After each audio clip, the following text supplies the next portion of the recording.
Today we're going to talk about layering samples, okay? I get this question a lot. People always trying to understand how I put my samples together. And hey, why not just make a video on it, right? So really why I never made a video about this, I believe, is just because I don't think there's much point to this.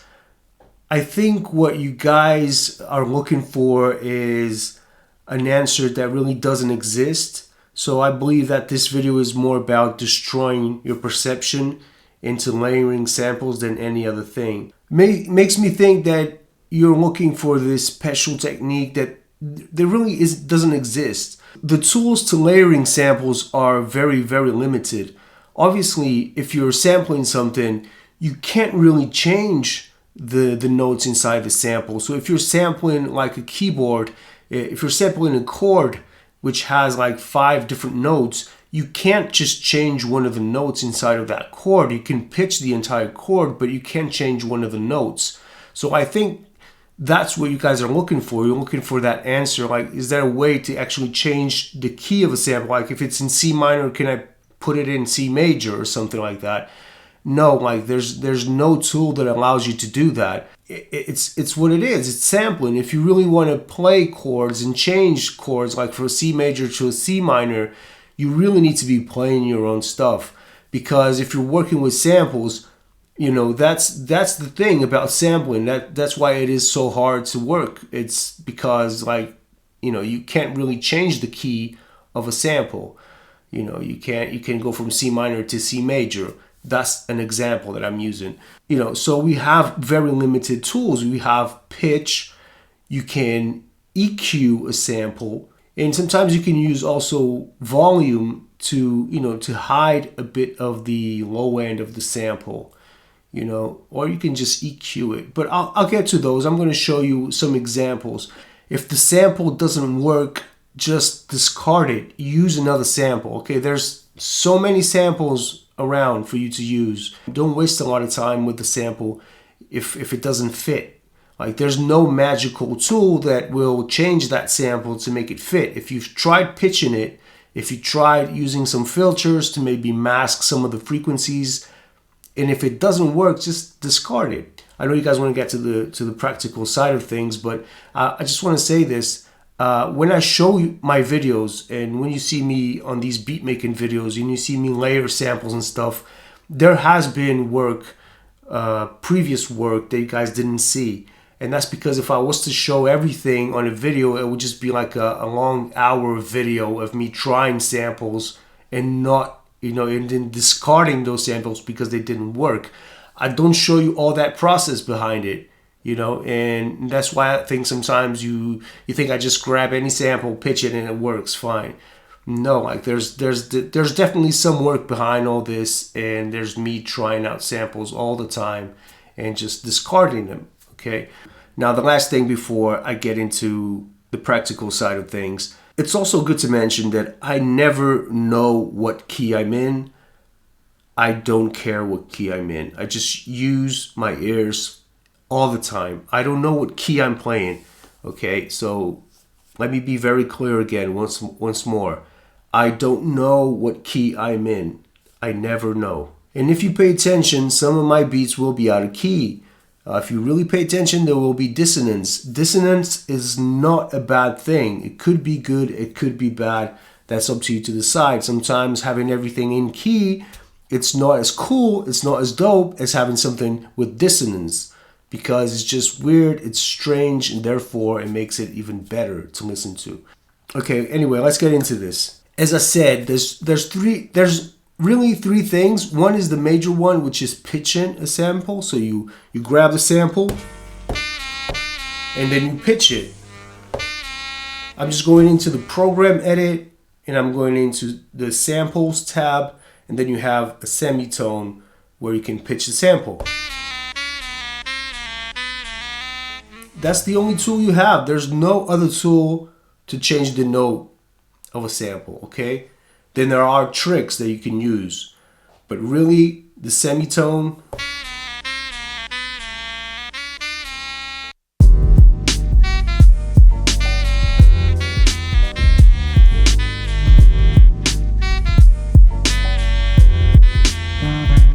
It's simple. Like there's literally nothing to it. You pitch it until it feels good in your ears, and then it's done. I just changed the pitch. And listen, it's the same exact song. Now this one, I don't even need to change the pitch.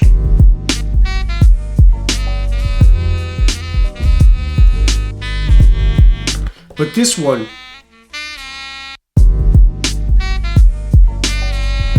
doesn't really feel that well. Doesn't really feel that good, right? So it's actually the same song, but one of the cuts that I have, it's not in tune with the rest of the beat. So I have to change just that cut. This happens sometimes, even though you're chopping the same exact song, but you might need to pitch it to fit with the rest of the song. Because musicians, when real musicians play, they're always changing key. They're going from key to key, and a part of the song might not actually work when you're trying to layer it with the other part of the same song. So you have to pitch it. It's just what it is. But again, like layering samples, it's all about pitching. And sometimes they just don't work, man. Just go to the next sample. It doesn't really matter. So I have to pitch this sample for the actual same song.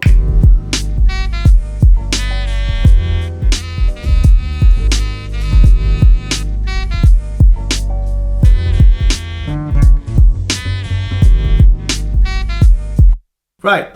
So I just want to show you something, just to make you understand even more that some of the samples just don't work and you just move on to the next one. Okay, let me get to a folder where I have chops. Okay, let's go into any folder. It doesn't matter. Let's listen to samples. Right. It's out of key, right? Let me create a new program just so I can load this up. Browse. Let me load this up to here. Okay, wow, it doesn't work. Happens like 90% of the time, okay? So don't worry if a sample doesn't work. Just find the sample that works. If you find a sample like this and you're like, oh, that sample is really cool, I really want to use that, but it doesn't work, just don't stay there. Just go on to the next one.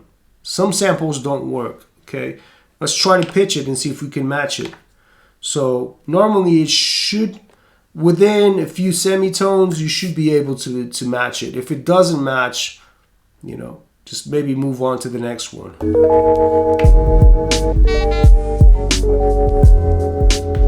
It kind of fits, but they're still in different keys.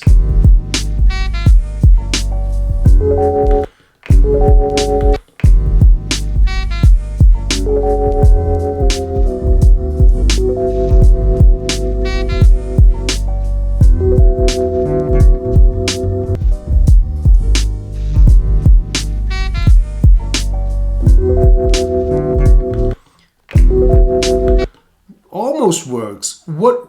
I wouldn't drop it on this sequence. I would just move on to the next one, okay?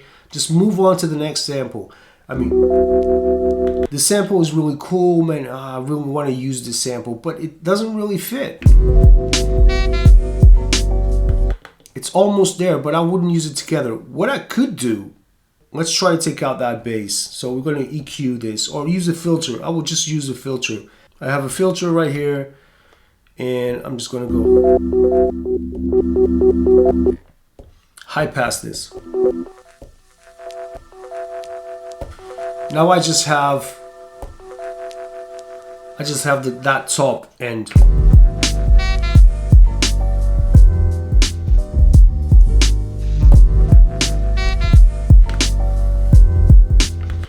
It works better because you don't have that low end conflicting with the other low end. So let's try it out without the filter. Sounds weird. With the filter.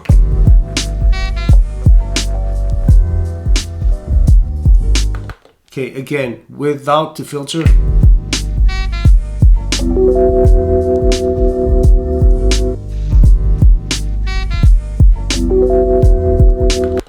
with the filter.